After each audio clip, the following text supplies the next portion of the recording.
Hamas की आखिरी जंग। हमास ने फिर मारे 15 इजरायली सैनिक। मरकावा टैंक के इस वीडियो को दिल थाम कर देखिएगा। यह वीडियो हमास के प्रतिशोध का है। यह वीडियो गाजा से आया। गाजा में हमास इजरायल को कितनी गहरी चोट दे रहा है, उसे समझने के लिए आपको इस वीडियो को देखना जरूरी है। इजरायल का बुलडोजर एक बख्तरबंद गाड़ी को खींच कर ले जा रहा है। इन दोनों के पीछे आ रहा है इजरायल का शक्तिशाली टैंक मरकावा। और फिर वही होता है जिसके बारे में सपने में भी नेतन्याहू की फोर्स सोच नहीं सकती थी। एक बार फिर देखिए।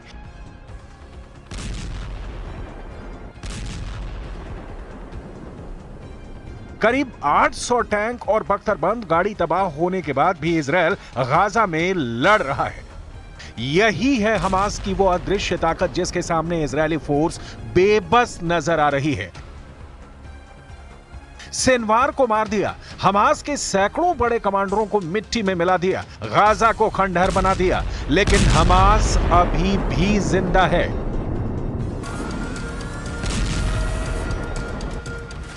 और हमास का जिंदा होना ही नेतन्याहू की सबसे बड़ी हार है। हमास की जीत और नेतन्याहू की हार की पूरी कहानी कुछ ही मिनटों में आपके सामने होगी, लेकिन पहले सुनिए हमास पर क्या कह रहे हैं ईरान के supreme leader Ayatollah Ali Khamenei.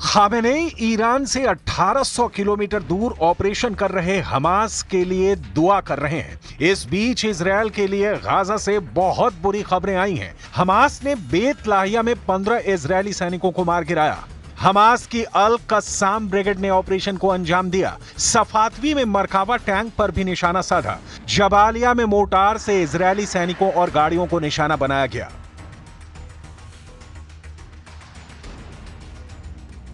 अब टैंक उड़ाने वाले हमास और हिजबुल्लाह के नए नए खतरनाक वीडियो लगातार वायरल हो रहे हैं। कुल मिलाकर इजरायली बख्तरबंद वाली ब्रिगेड इस वक्त दहशत में है। मरकावा टैंक और नेमर बख्तरबंद गाड़ियों का गाजा के अंदरूनी इलाकों में टहलना भी आसान नहीं है।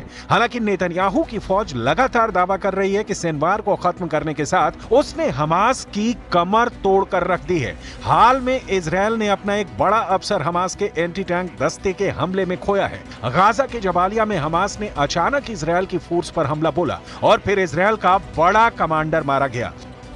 41 साल के कर्नल एहसन दाक्सा 401वीं ब्रिगेड के कमांडर थे। गाजा और लेबनान फ्रंट का लंबा अनुभव था। हमास ने इस अफसर को टारगेट बनाया और इजरायल को एक बहुत बड़ा जख्म दे दिया। गाजा के जबालिया में इजरायल का मरकावा टैंक घूम रहा था, तभी हमास के एंटी टैंक दस्ते ने मरकावा टैंक पर थर्मोबैरिक रॉकेट से हमला किया। इसी दौरान वहां खड़े कर्नल एहसन दाक्सा और उनके 2 और अफसर बुरी तरह से घायल हो गए। सबको फौरन रेस्क्यू किया गया, लेकिन इजरायल की फौज कर्नल एहसन दाक्सा को बचा नहीं पाई।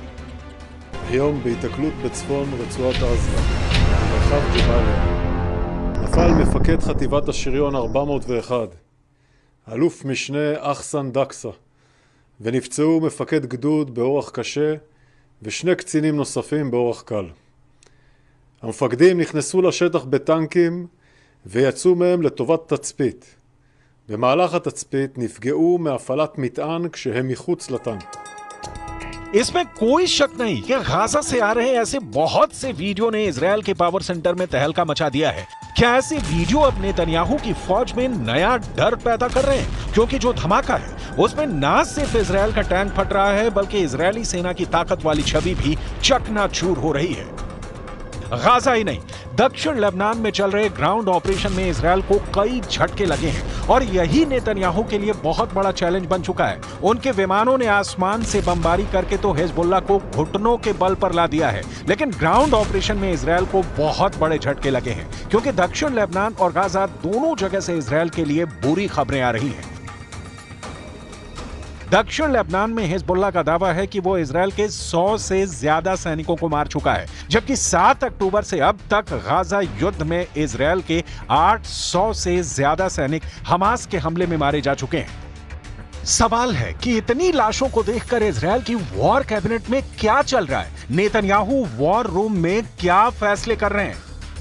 इजराइल का दावा है कि अब तक वो हिजबुल्लाह के हथियारों पर इतने बम गिरा चुका है कि उसका रॉकेट और मिसाइल वाला जखीरा सिर्फ 20% बचा है और बाकी बचे हिजबुल्लाह के लड़ाकों और उसके अड्डों को खत्म करने में ज्यादा वक्त नहीं लगेगा। लेकिन सच ये भी है कि दक्षिण लेबनान में इजराइल अब भी जूझ रहा है। 1.5 महीने के ग्राउंड ऑपरेशन में उसके कंट्रोल में ऐसा कोई इलाका नहीं है जिसे वो अपनी बहुत बड़ी जीत बता सके। התיאור של המרחב הזה הוא ייתן לנו את תנאי הבסיס מפה לעשות את הדברים הנכונים כדי שבאמת בעמק למטה יהיה בטוח. नेतन्याहू के जनरल बड़े बड़े दावे कर रहे हैं, लेकिन सच यह है कि खंडहर बन चुके गाजा और लेबनान के कई बड़े इलाकों ने अब भी इजराइल की सेना की नींद उड़ाई हुई है। गाजा और लेबनान में लाशों का पहाड़ खड़ा करने के बावजूद हमास भी बाकी है और हिजबुल्लाह भी। इजराइल के लिए मैसेज साफ है, लेबनान और गाजा में जितने इजरायली टैंक फट रहे हैं, ऐसे हर धमाकों के साथ साबित हो रहा है कि हिजबुल्लाह और हमास कमजोर नहीं हुए हैं। नसरल्लाह और सिनवार के मारे जाने के बावजूद दोनों की ताकत बरकरार है। एक तरफ लेबनान में ग्राउंड ऑपरेशन में इजराइल की सेना लगातार हमले झेल रही है, तो दूसरी तरफ गाजा में इजराइल के टैंक और बख्तरबंद गाड़ियां रोज फोड़ी जा रही हैं।